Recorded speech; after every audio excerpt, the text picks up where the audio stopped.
విభజన హామీలు రాష్ట్ర అవసరాల కోసమే జగన్ ఢిల్లీ వెళ్లారని చెప్పారు ఏపీ మంత్రి బుగ్గన. వైసీపీ మినహా టీడీపీ అన్ని పార్టీలతో పొత్తు పెట్టుకుందని సెటైరేశారు. దీనికి కౌంటర్ ఇచ్చారు టీడీపీ నేత బోండా ఉమ. కేసుల నుంచి తప్పించుకునేందుకే ఢిల్లీ వెళ్లారని ఆరోపించారు. ముఖ్యమంత్రి గారి ఢిల్లీ పర్యటన యాజ్ యూజువల్ రాష్ట్రానికి సంబంధించిన వివిధ అంశాలు ఉన్నాయి. ఆ అంశాలు మాట్లాడేదానికి పోయినారనమాట. పోలవరం ఆల్మోస్ట్ ఒక ఫైనల్ స్టేజ్ ఆఫ్ దీనికి వచ్చింది. పోలవరము మనకు సంబంధించిన కొద్దిగా స్పెషల్ అసిస్టెన్స్ స్కీమ్స్ ఉన్నాయన్నమాట. గత 4-5 సంవత్సరాలుగా 2014 నుంచి 19లో ఎన్నో స్టేట్కు సంబంధించిన రీఆర్గనైజేషన్ విషయాలన్నీ కూడా మధ్యలో వదిలిపెట్టినారు వాళ్ళు. ఏది సంకీర్ణ ప్రభుత్వం అయ్యింది కూడా.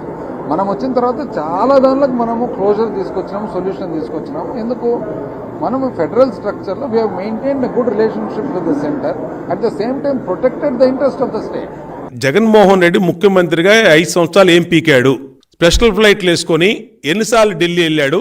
ఒక్కడు తెచ్చాడని చెప్పండి. ఇందా నేను అడిగా, ఒక బడ్డీ కూడా తెచ్చాడా? అక్కడి నుంచి ఇన్వెస్ట్మెంటు కేంద్రం నుంచి ఒక సంస్థ తెచ్చాడా?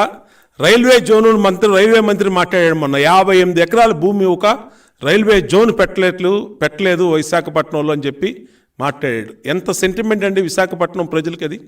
రైల్వే జోన్ గురించి ఎన్నో సంవత్సరాల ఉద్యమాలు జరుగుతూ ఉంటే బైఫర్గేషన్ యాక్ట్లో పెట్టినటువంటి రైల్వే జోన్ని 58 ఎకరాలండి, 40,000 ఎకరాలు కొట్టేసావే జగన్మోహన్ రెడ్డి. నువ్వు అక్కడ 58 ఎకరాలు ఇవ్వలేకపోయావు. 25 మంది ఎంపీలే ఉండి కేంద్రం మెడలు వంచి అని ఇలా చేయి తిప్పి చూపించాడు. ఇట్లా వంచి ఇట్లా పట్టుకొచ్చేస్తానన్నాడు.